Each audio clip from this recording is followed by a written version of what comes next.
Hello mga ka-Lush-Room! For today's video nga ay may training tayo. So sa part na to ay nagdi-discuss na ako dito. Part na nga neto ay tinuturo ko sa kanila kung paano ko mag-mapping. So ang mapping ko dito, ang ginagawa kong mapping ay yung sa dull eye. Bigyan ko lang din kayo ng idea mga ka-Lush-Room kung paano ko magturo sa aking mga student. Kung ano nga ba yung mga dinidiscuss ko. Palaging tanong nga sa akin ng mga student ko, paano daw ba ako maglagay ng size? Paano ko daw ba masasabi kung anong size daw ang ilalagay natin sa ating mga kliyente? So ito na nga.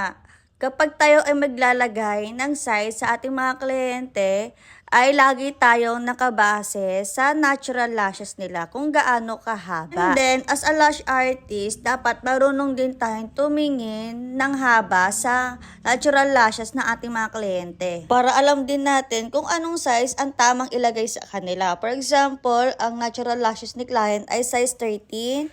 So, syempre, as a lash artist, hindi naman tayo pwede maglagay ng extension kay client. So, dapat alam din ni client kung anong ilalagay natin. Ang ginagawa namin dito sa lash room ay sinasabi namin kay client kung gaano kahaba yung pilikmata niya, and then tatanungin namin siya kung anong gusto niyang haba ang ilalagay namin, yung pinakamahaba.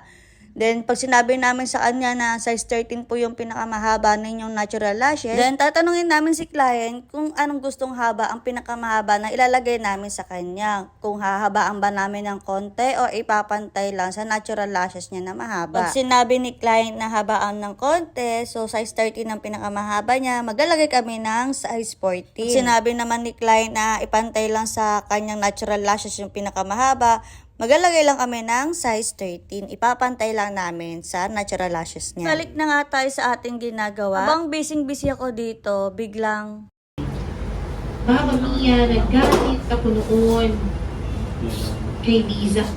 Sinigawan ko siya. Liza naman, bakit sa pinsan ko pa? ganyan magpaalam ang aking Diyosawa, talagang sinasakto niya na may ginagawa ako at sobrang busy. Parang naman wala akong choice kundi payagan siya. Wala lang, shinare ko lang. Anyway, ito na nga yung gawa ng aking student na isa. So, ayan ang outcome niya. Volume set yan, pero nagmukha sa kanyang mega volume dahil ang kanyang natural lashes ay makapal.